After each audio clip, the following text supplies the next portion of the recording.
নবীজি বলে, আল্লাহ তুমি মূসাকে তো নিয়ামত দান করেছো, মূসা তোমার নিয়ামত পেয়ে মূসা কালিমুল্লাহ হয়েছে।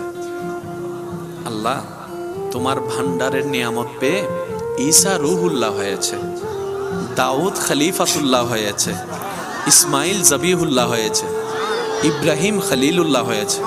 আল্লাহ তোমার দেওয়া নিয়ামত পেয়ে ঈসা মরা মানুষের সামনে গিয়ে কুম্বি ইজনিল্লাহ বললে সেই মৃতদেহের ভিতর তোমার হুকুমে প্রাণ সঞ্চারিত হয়ে জীবিত হয়ে যেত। সুবহানাল্লাহ।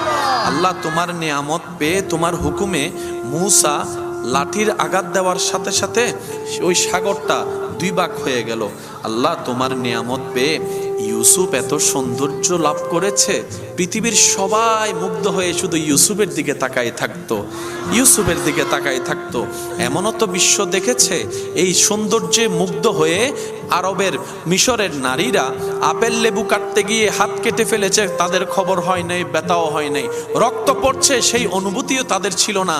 ইউসুফ তোমার নিয়ামত পেয়ে এত সুন্দর হয়েছে, এত সুন্দর হয়েছে। সুবহানাল্লাহ।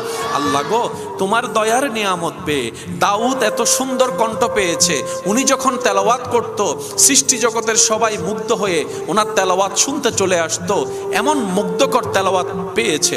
আল্লাহ তোমার নিয়ামত পেয়ে ইব্রাহিম খলিলুল্লাহর আসন পেয়েছে। আল্লাহ সবাই তোমার নিয়ামত পেয়ে হয়েছে, তোমার নিয়ামত পেয়ে হয়েছে, তোমার নিয়ামত পেয়ে হয়েছে।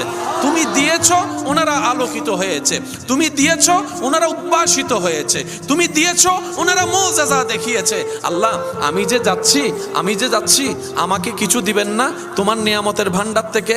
মূসাকে তো কিছু দিয়েছো, ঈসাকে তো কিছু দিয়েছো, দাউদকে কিছু দিয়েছো, ইউসুফকে কিছু দিয়েছো, ইসহাককে কিছু দিয়েছো, আইয়ুবকে কিছু দিয়েছো, ইউনুসকে কিছু দিয়েছো। আল্লাহ